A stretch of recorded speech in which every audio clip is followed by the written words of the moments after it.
Ito po kay Bert. Sa hospital. Pa-check up. Gari po ubot si Pungko eh.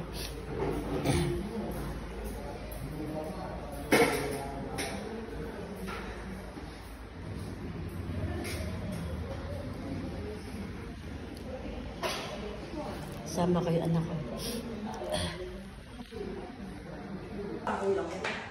Tapos niya sa hospital ng Saint Martin. Tama kayo anak ko. Kasi makasipak ka lang ko. Kahapon pa inuubod si Pong.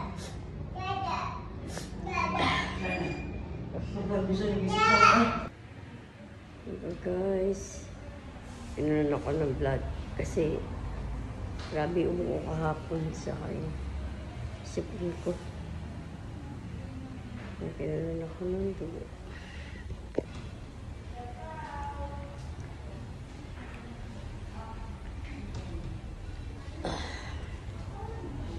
Dito kami St. Michael. Sa may Malita. Kasi kailangan ko naman pa-check up. Kasi grabe may umukot si Pong. Hindi ako nakatulog kagabi.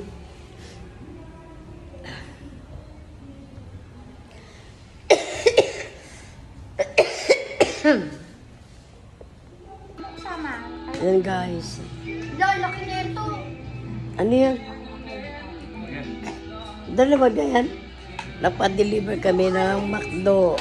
Galing Santa Maria McDo. Ayan. Deliver yan. Ang tawag dyan? Grab. Food Panda. Food Panda.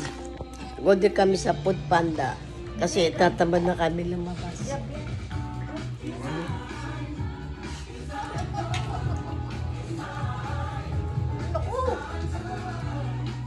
Mga takot sa kami na itong mga apo. Kala mo mga ano.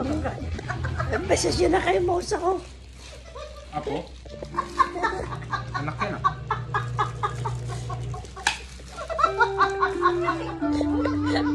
Patawa ka.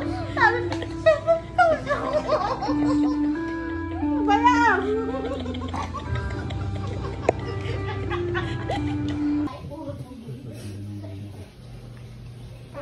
Yung apo ko napapalinis ng koko yung pisesa. Oh. Alam mo doon niya, oh. Napapapedicure. Oh, tinan mo, oo. Alam mo, ano naman, sosyal. May taga. Tinalo pa yung lola niya, oh. Tinan mo, kumakahilin, oh. Piling doon niya. Ay na. Walang kamali-mali sa mundo ang pusang batang. Oh, tinan mo. Naka-D4 pa habang nilinisan ang kuko. So, social pa rin si Donya. Nanonood pa ng cartoon. Hiling Donya talaga itong apo ko, oh. Oh, tingnan mo. 2 years old pa lang, marunong na mag-cellphone. Oh, tingnan mo, tuwan-tuwa sa ano niya, oh. Oh. Addict na rin sa cellphone, di ba lang mga kabataan ngayon. 2 years old pa lang, magaling na gumamit ng cellphone. Ano?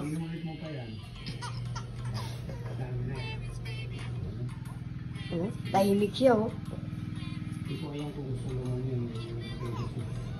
Pwede yun. Isang gamitan lang. Ayan na, sa piling niya, oh. Kadamay natin. Taas pa yung paa. 2 years old pa lang, marunong na manood na ng movie. Cartoon movie. Oh. Prinsesita. Nung apo kong prinsesita. Hindi nila yung bunga.